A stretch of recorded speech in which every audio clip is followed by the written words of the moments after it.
Dunia Ketiga itu nanti adalah perang terakhir, Malhamatul Kubra. Ya, ada yang memprediksi, silahkan.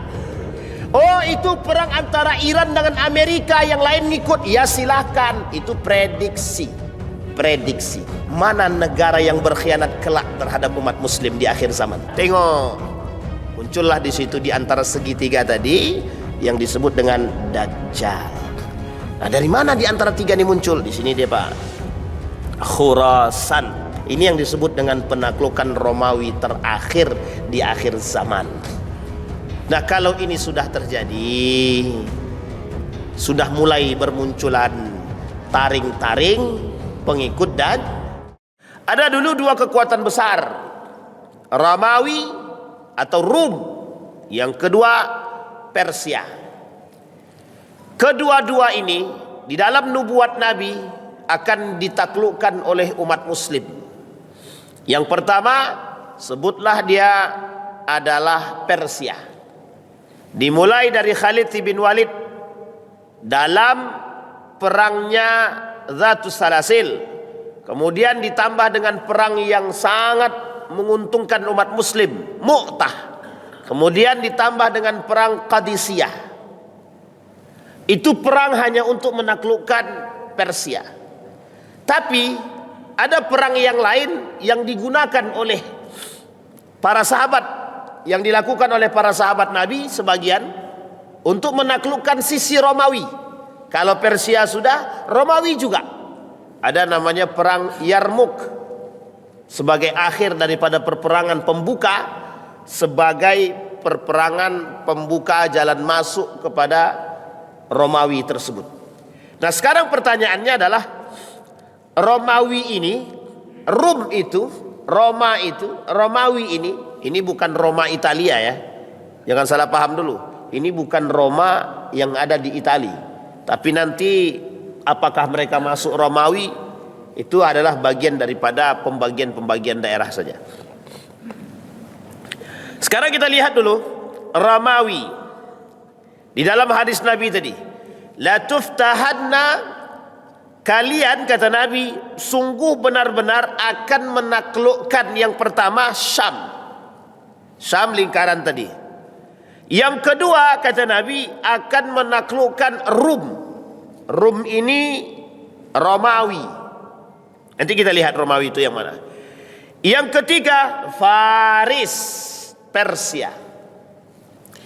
Kemudian au ar-Rum wa Faris, atau Romawi dan Faris, Persia. Hatta yakuna li ahadikum, sampai kalian di antara salah satu di antara kalian akan menjadi minal ibil kadza wa kadza, wa minal baqari kadza wa kadza, wa minal ghanami hatta yu'ta ahaduhum mi'ata dinarin fayaskhataha. Apa kata Nabi? Sehingga masing-masing ketika kalian menaklukkan Romawi, Persia, kemudian Syam, sehingga masing-masing di antara kalian mendapatkan bagian onta dengan jumlah sekian dan sekian, sapi sekian dan sekian. Demikian juga dengan kambing. Sampai-sampai orang yang sudah mendapatkan bagian 100 dinar pun masih menggerutu dengan bagiannya itu. Nanti kita jelaskan. Ini penting untuk dijelaskan posisi tersebut. 43. Hadis tersebut berasal dari riwayat Imam Ahmad. Nomor hadis 22.547. Hadis ini oleh Imam Ahmad di dalam musnadnya jilid kelima 340. Hadis ini juga disahihkan oleh beberapa para ulama. Satu di antaranya Al-Albani dalam kitabnya Al-Jami' As-Saghir. Baik Bapak Ibu, di sini disebutkan bahwa orang-orang akan mengambil bagian daripada kambing-kambing, onta-onta, sapi-sapi. Apa maksudnya? Maksud ini adalah ketika nanti Persia sudah ditaklukkan, Romawi sudah ditaklukkan, Yerusalem sudah ditaklukkan, maka akan menjadi pusat konflik pertempuran di antara kalian, saling merebut antara satu dengan yang lain, ketidakpuasan antara satu dengan yang lain, baik dari sisi kekuasaan, baik dari sisi harta, maka setiap orang akan berlomba. Dan itu terbukti. Ketika Persia ditaklukkan, maka setiap kelompok di antara yang menaklukkan berebut untuk menaklukkan kembali, untuk mengambil alih. Begitu juga dengan Syam, Palestina hari ini. Berbondong-bondong negara-negara yang lain ingin menaklukkan. Hari ini dulu Inggris, pernah terjadi Persia, kemudian Romawi, Bizantium, Imperium, kemudian Amerika, hari ini Israel, hari ini. Jadi terus diperebutkan terus. Tapi bagaimana dengan Persia? Sama, Persia juga. Ketika Persia sudah ditaklukkan oleh siapa? Oleh Islam.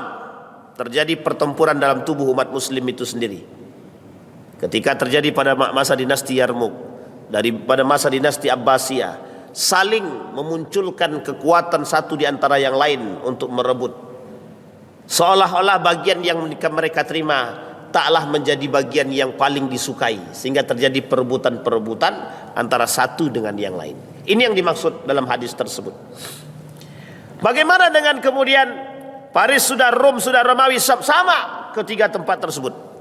Romawi bagaimana? Konstantinopel hari ini. Sekarang kita lihat. Romawi terbagi dua. Romawi Barat, Romawi Timur. Romawi Barat ini dan Romawi Timur ini adalah bagian yang sebenarnya tak bisa dipisahkan dari sisi Romawi itu sendiri. Kalau kita lihat di dalam peta itu, terbagi Romawi ini atas dua, satu barat, yang satu lagi timur. Sementara kekuasaan yang Romawi Timur ini disebut dengan wilayah Eropa. Wilayah Eropa. Maka pusatnya nanti adalah berbeda dengan Romawi Barat, yaitu Konstantinopel. Maka ketika Nabi ditanya, mana yang akan pertama sekali ditaklukkan oleh umat muslim kelak? Konstantinopel kah atau Rum, Romawi? Loh, kok bisa berbeda begitu? Ini dalam hadisnya. Maka dijawab oleh Nabi, Heraklius, negaranya Heraklius. Di mana negara Heraklius ini? Konstantinopel. Di mana Konstantinopel ini? Ada di Istanbul, Turki hari ini. Bisa dipahami Bapak Ibu ya? Makanya Turki itu sekarang dua wajah, kanan dan kiri. Turki itu sekarang wajahnya dua, kanan dan kiri. Asia dan Eropa. Asia bagian Romawi Timur, Romawi Barat. Romawi Timur Konstantinopel. Dan ini yang akan ditaklukkan oleh umat muslim dalam istilah sejarah. Kami sedang menulis di hadapan Rasulullah. Lalu beliau ditanya, kota manakah yang pertama kali akan ditaklukkan, Konstantinopel kah atau Roma? Kemudian Nabi menjawab, kota Heraklius, kata Nabi dalam riwayat Imam Ahmad, yaitu Konstantinopel akan ditaklukkan terlebih dahulu. Kita lihat hadis yang lain. Kata baginda Nabi Muhammad sallallahu alaihi wasallam, Umranu Baitul Maqdis, kemerdekaan Palestina, wa khurabu Yasrib, kehancuran Madinah, wa khurabu Yasrib khurujul malhamah. Ketika Madinah dihancurkan, Yasrib dihancurkan, maka muncullah perang yang disebut dengan Malhamah, Malhamatul Kubra. Ketika perang Malhamah terjadi, Malhamatul Kubra terjadi, maka terjadilah penaklukan Konstantinopel, Fathul Konstantiniyah. Ketika Fathul Konstantiniyah terjadi, penaklukan Konstantinopel terjadi, wa khurujud Dajjal, maka muncullah Dajjal. Thumma daraba biyadihi ala fakhdhi alladhi haddathahu ala aw mankibaihi qala inna hadzal haqq kama annaka haqq. Kemudian Nabi bilang, sampai Nabi tangannya memukul ke paha salah seorang teman bicaranya. Kemudian dalam arti kata memberi kode saking seriusnya, dan Nabi mengatakan sesungguhnya ini adalah benar sama benarnya seperti apa yang terjadi pada diri kita. Baik, kata Nabi, merdeka Palestina. Ketika Palestina merdeka, maka khurabu Yasrib, kehancuran Madinah, muncul kehancuran bagi Madinah. Kemunculan kehancuran Madinah penyebab munculnya perang yang disebut dengan Malhamah. Malhamah ini, perang Malhamah ini adalah perang akhir zaman antara umat muslim dengan kafir. Dan ini perang akhir, perang akhir. Siapa nanti yang berada di belakang mereka, wallahu alam. Apakah ini orang Romawi, Yahudi, atau orang Yahudi yang berada di Romawi dan lain sebagainya?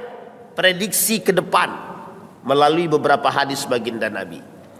Yang pertama, hadis Nabi mengatakan kelak dominasi akhir zaman itu, kata Nabi, adalah dominasi orang-orang Romawi. Pertanyaannya, siapa orang Romawi ini? Siapa mereka? Orang seperti apa? Ada hadisnya? Ada.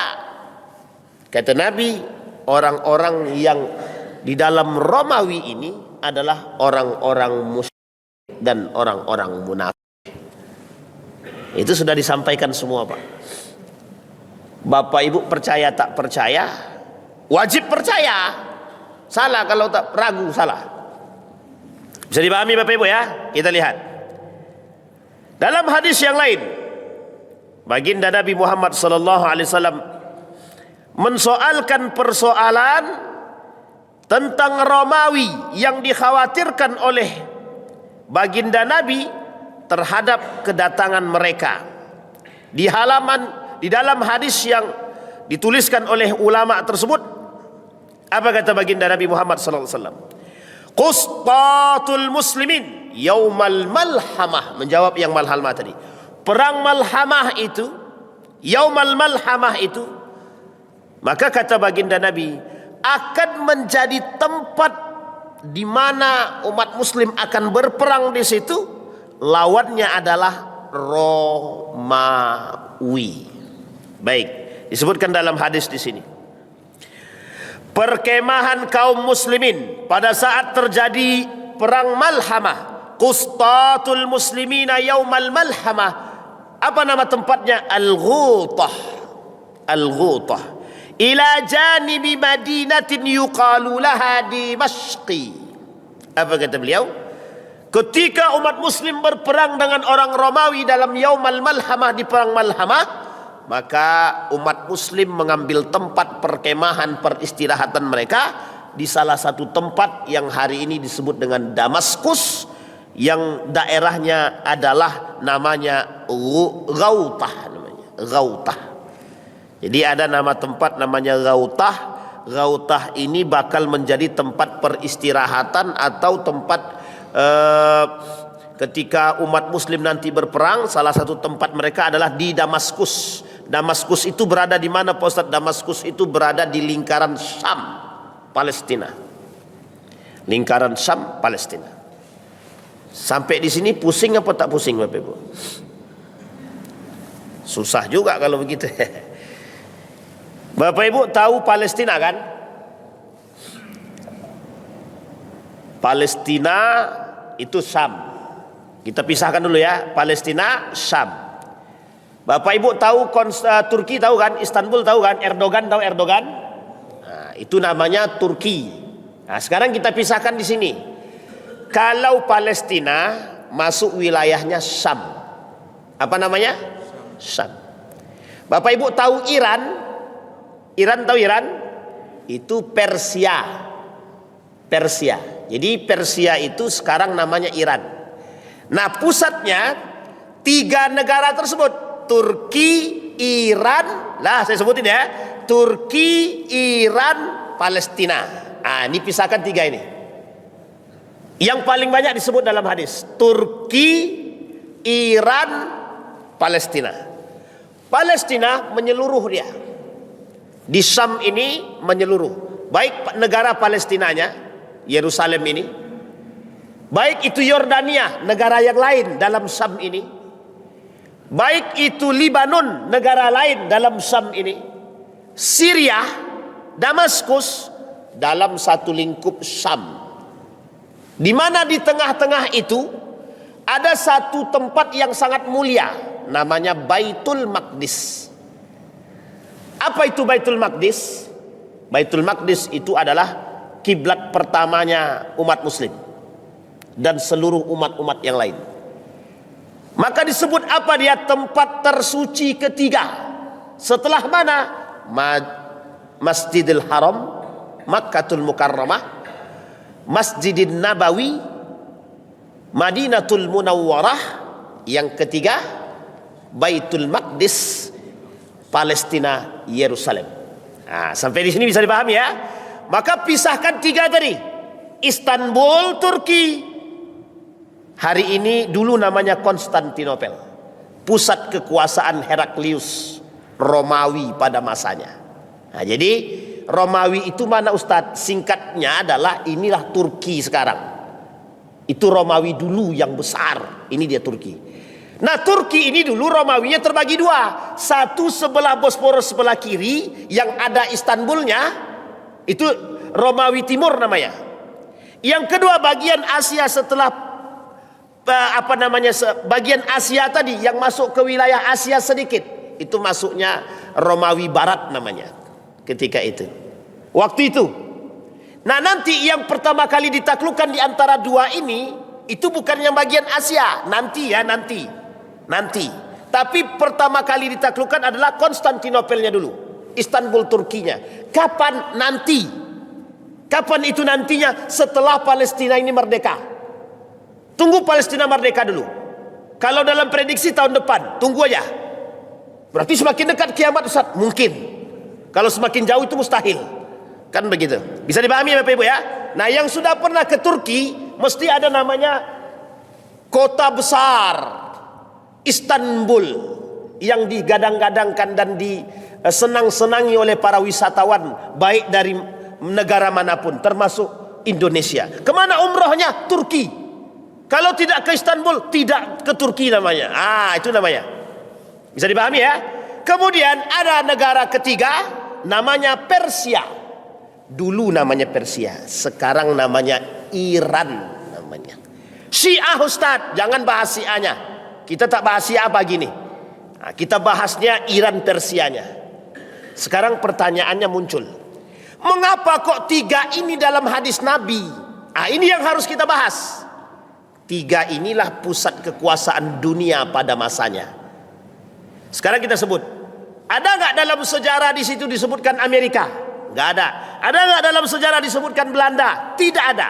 Adakah dalam sejarah disebut, dalam sejarah Islam ini, kekuasaan dunia pada masanya, peradaban pada masanya? Ada nggak disebut Inggris? Nggak ada. Inggris belakangan datang, 1900-an. Perang dunia pertama, perang dunia kedua, perang dunia akhir yang akan ketiga ini.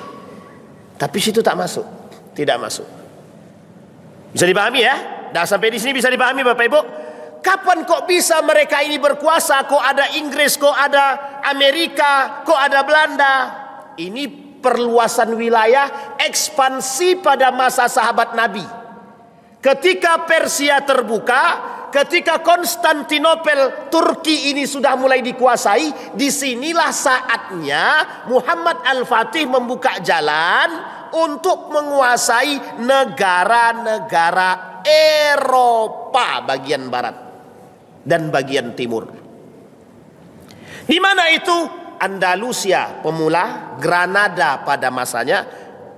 Bisa dipahami, kerajaan-kerajaan Islam yang ada di bagian barat Eropa, dimulai dari Granada, Andalusia, ini Spanyol, kerajaan-kerajaan yang ada di Eropa, pembuka jalan. Kapan pembuka jalan itu? Ketika terjadi perang antara Muhammad Al-Fatih dalam menaklukkan Konstantinopel, bagian daripada Romawi Timur yang ada Istanbul Turkinya hari ini.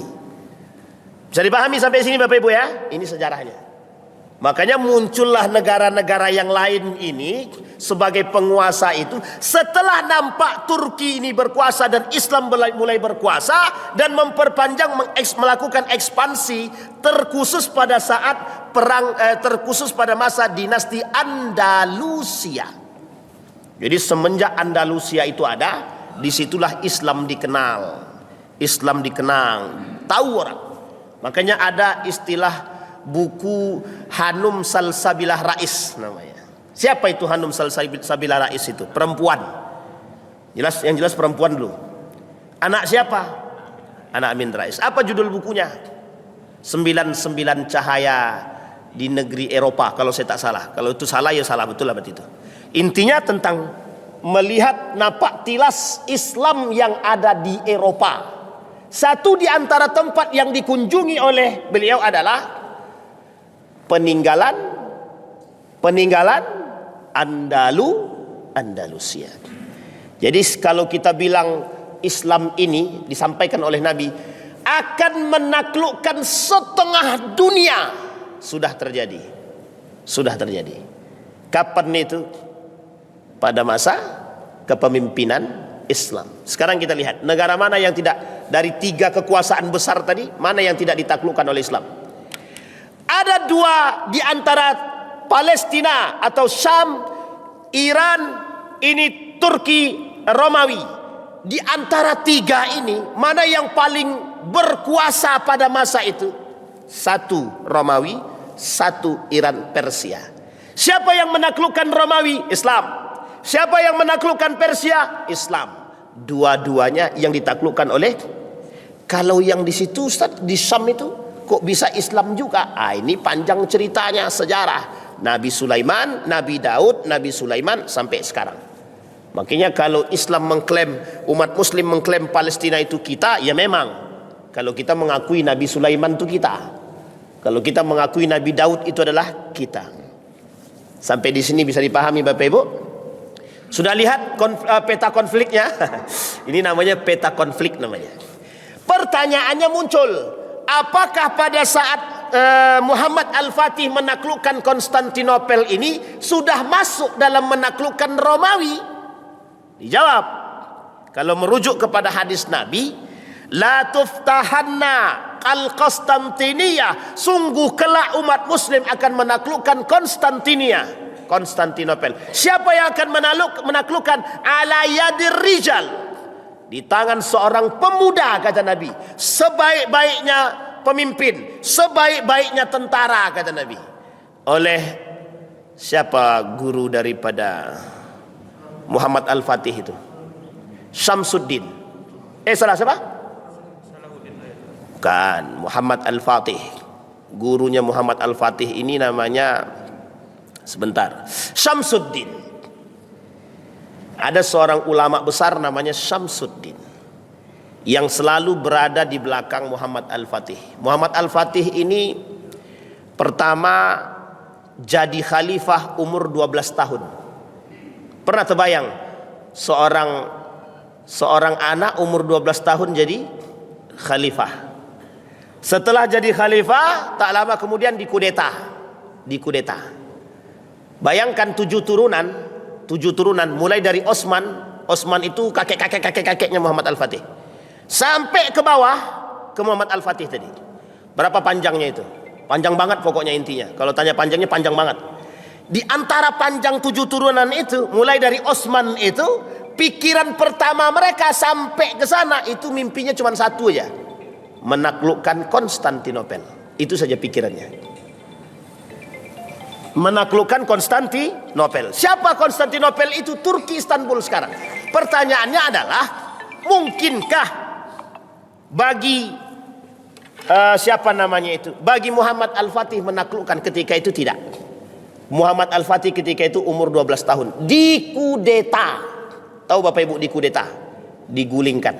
Sebenarnya bukan arti katanya negatif saja, tidak. Karena umur beliau ketika itu masih 12 tahun. Di umur 19 tahun naik kembali menjadi seorang pemimpin khalifah lagi, Muhammad Al-Fatih. Apa mimpi mereka? Masih sama. Ketika diangkat di umur 19 tahun ditanya, apa keinginan pertamamu? Dijawab, menaklukkan Konstantinopel. Cuman itu Pak cita-citanya. Kalau ada anak-anak sekarang, apa cita-citamu? Menghancurkan.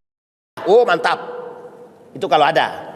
Tapi masalahnya kami dapat bagian Ustaz. Ini yang menjadi. Baik, bisa dipahami Bapak Ibu sampai sini sudah ya? Baik. Nah, Muhammad Al-Fatih ini sebagai pembuka jalan.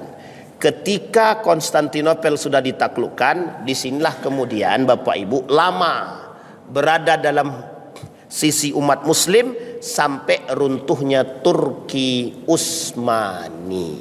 Barulah di sini Bapak Ibu proses yang terjadi ketika itu adalah umat muslim dalam ombang-ambing dunia.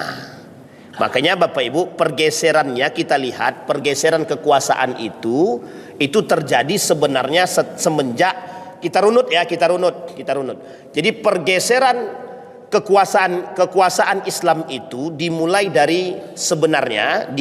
ketika dinasti Abbasiyah mulai hancur.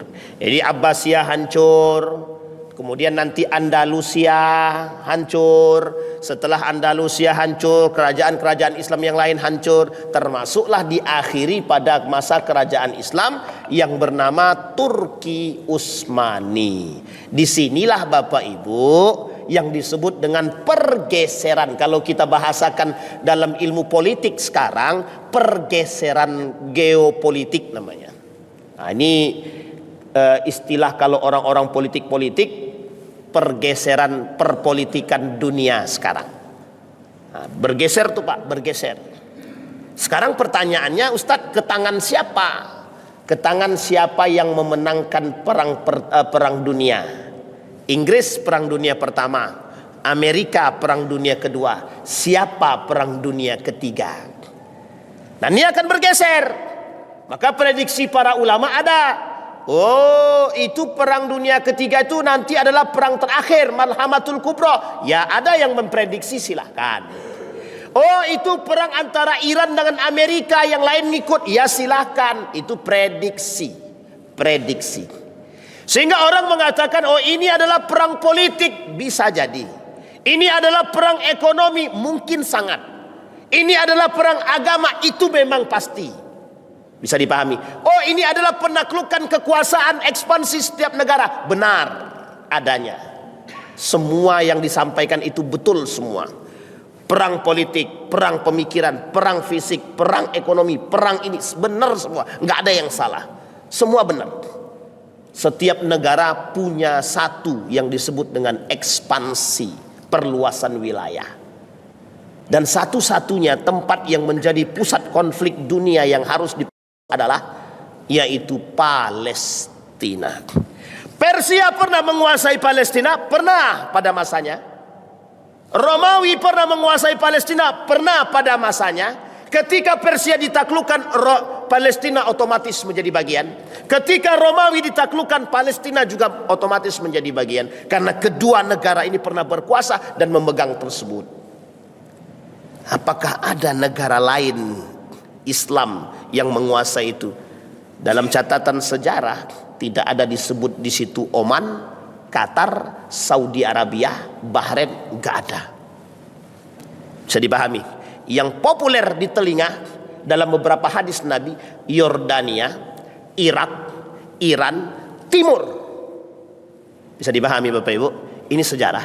Bapak Ibu boleh cek. Ada nggak dalam bahasa Arab itu di hadis-hadis Nabi tentang Belanda? Nggak ada. Amerika nggak ada. Inggris nggak ada. Persia ada. Romawi ada. Konstantinopel ada. Sebut ada banyak. Syam, Palestina ada.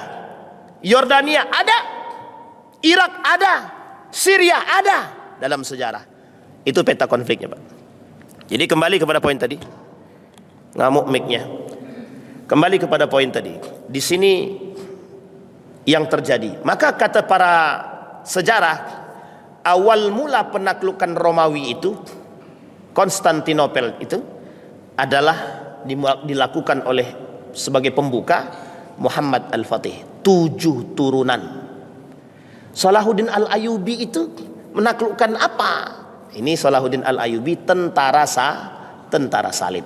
Kalau Salahuddin Al-Ayyubi tentara salib. Nah, tentara salib ini bagiannya dari mana nanti? Ya juga sama, Palestina juga.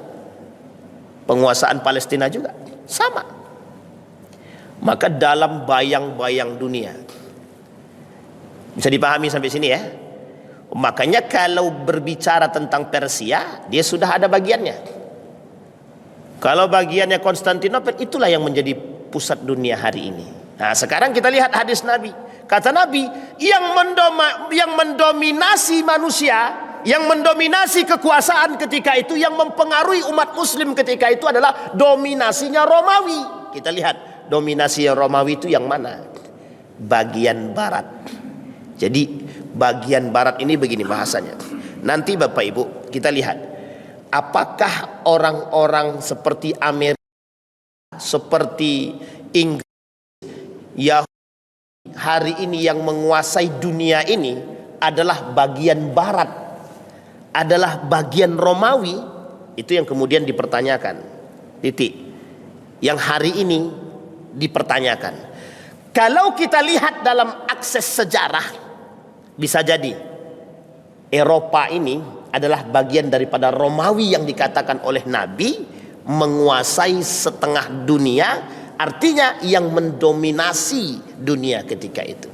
Kalau kita lihat sekarang, posisi Eropa mendominasi dunia, benar, sangat benar sekali dari sisi kekuasaan dan ekonomi. Justru kata Nabi, tunduknya negara-negara Arab adalah bagian daripada penguasaan dan pengaruh dominasi Romawi. Bisa dipahami Bapak Ibu ya? Bisa jadi, sangat bisa jadi. Nah, maka di sini dikatakan muncul perang terhadap Romawi di akhir zaman. Di akhir zaman. Kok bisa disebut dengan di akhir zaman? Karena setelah terjadinya kemerdekaan Palestina. Pertanyaan, Palestina sudah merdeka atau belum? Belum. Kalau sudah merdeka, baru kemudian terjadi perpecahan di daerah Madinah. Pertanyaannya, sudah terjadi belum? Belum. Maka kemudian yang ketiga, barulah bisa disebut dengan perang Malhamah. Maka disebutlah sebagian para ulama, Malhamatul Kubro yang dimaksud oleh Nabi ini bisa jadi adalah pertempuran umat muslim dengan Romawi. Pertanyaan muncul lagi, kalau ini pertempuran umat muslim dengan Romawi, Romawi ini siapa sebenarnya yang menguasai dia? Disinilah kemudian poin pentingnya bagi kita untuk menelaah. Apa itu? Bisa jadi orang-orang yang hari ini ada, merekalah yang menguasai Romawi itu, dan merekalah yang berada di dalam Romawi tersebut. Bisa dipahami? Sampai di sini bisa dipahami Bapak Ibu?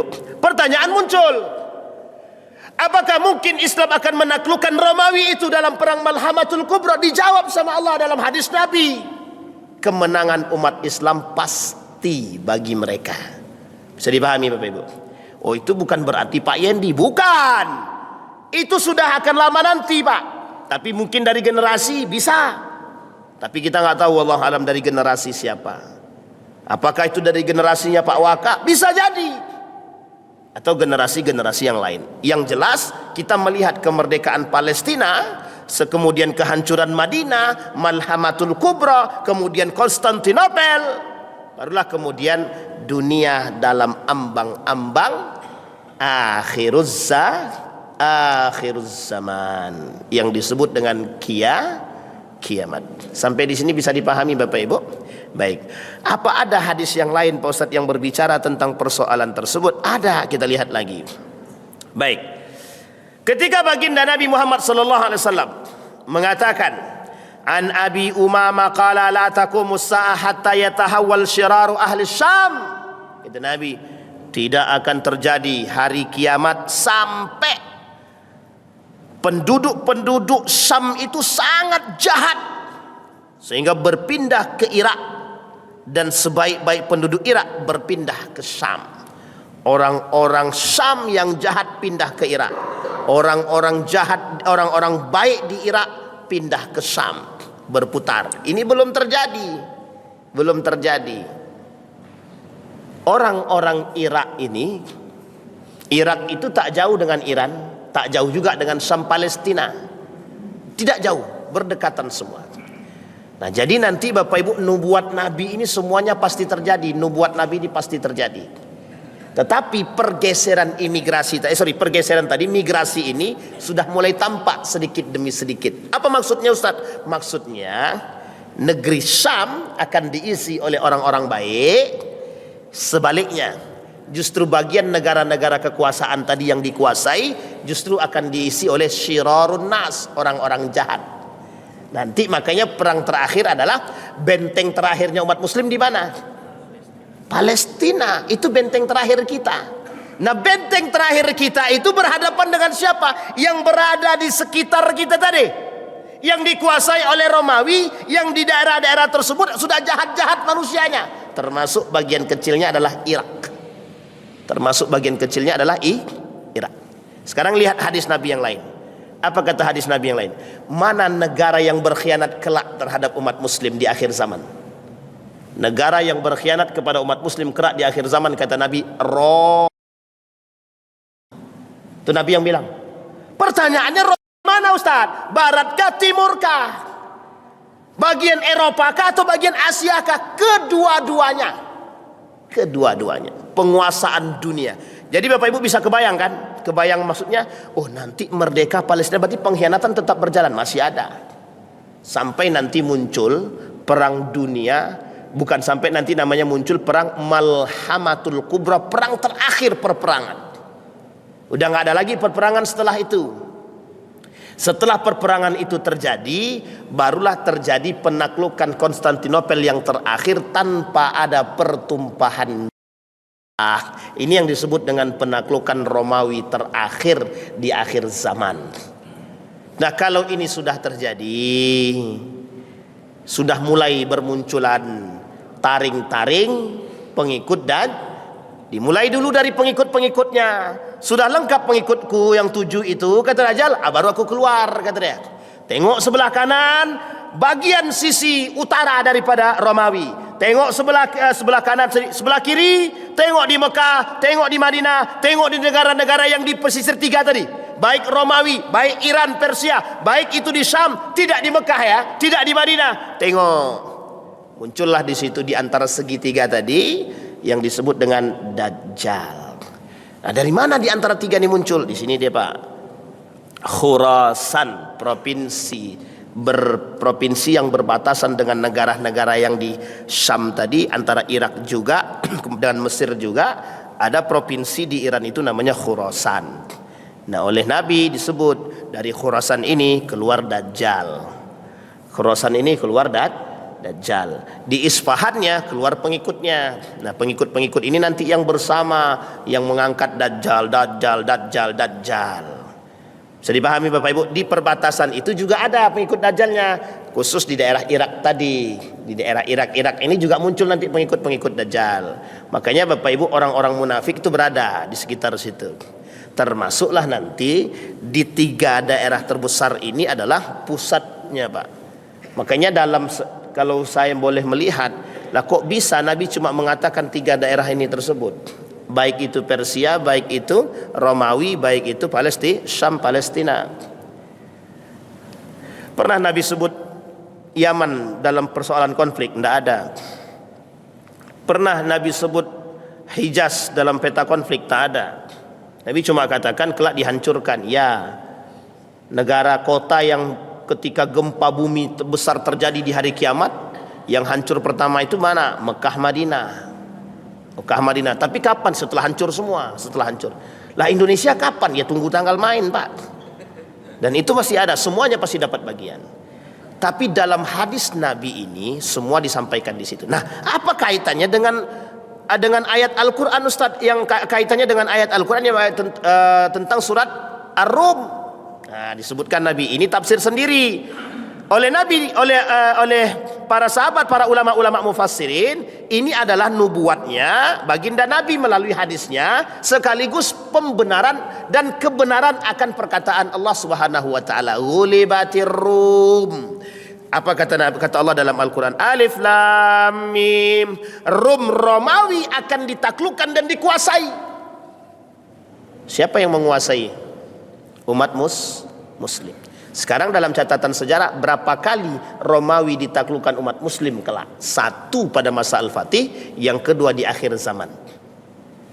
Ada sebagian pengamat sejarah mengatakan ketika Muhammad Al-Fatih membuka jalan itu bukan bagian daripada penaklukan.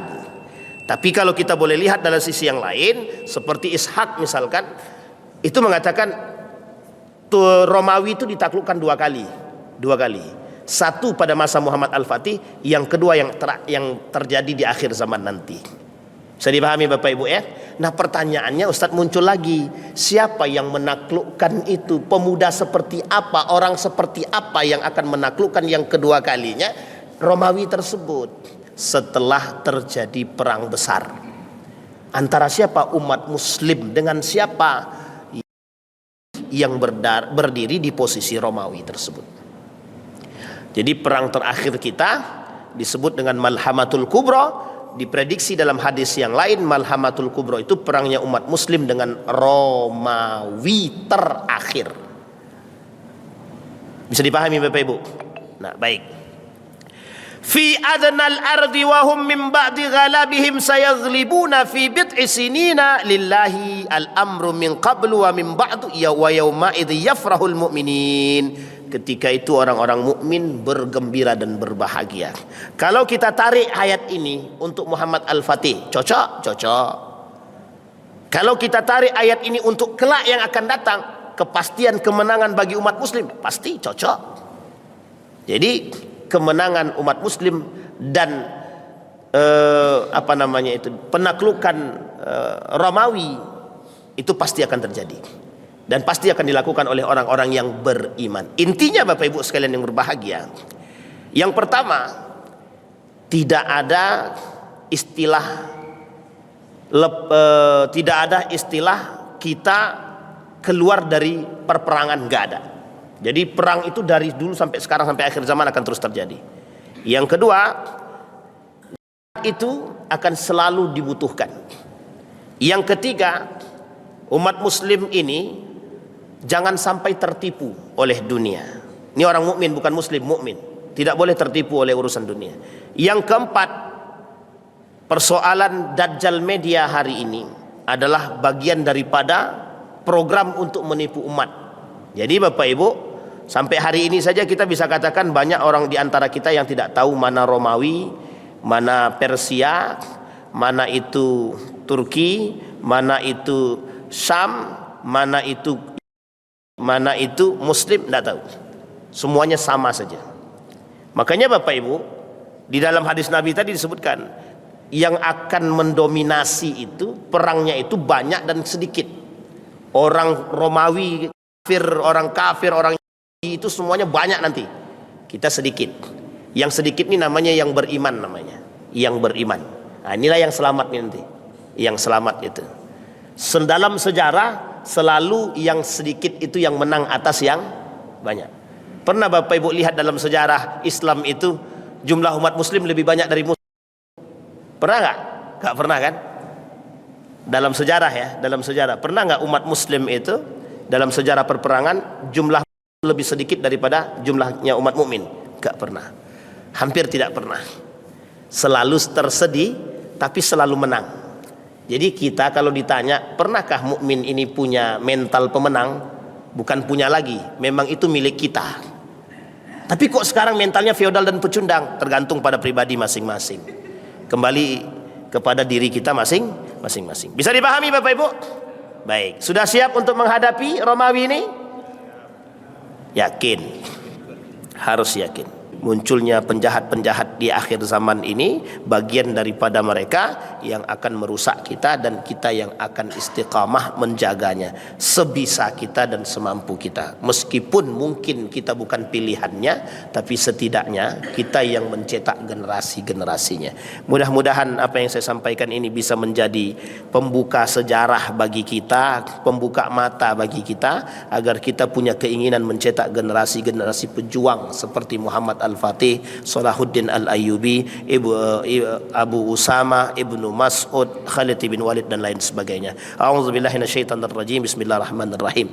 Hamdas syakirin, hamdan naimin, hamdan yuwafi ni'amahu wa yukafi'u mazidah. Ya Rabbana lakal hamdu kama yanbaghi li jalali wajhikal karim wa azim sultanik. Allahumma faqihna fid din wa alimna ta'wil. Allahumma ighfir lana dhunubana wa dhunuba walidina warhamhuma kama rabbayana shighara. Allahumma arinal haqqa haqqa warzuqna ittiba'ah wa arinal batila batila warzuqna ijtinabah ya arhamar rahimin.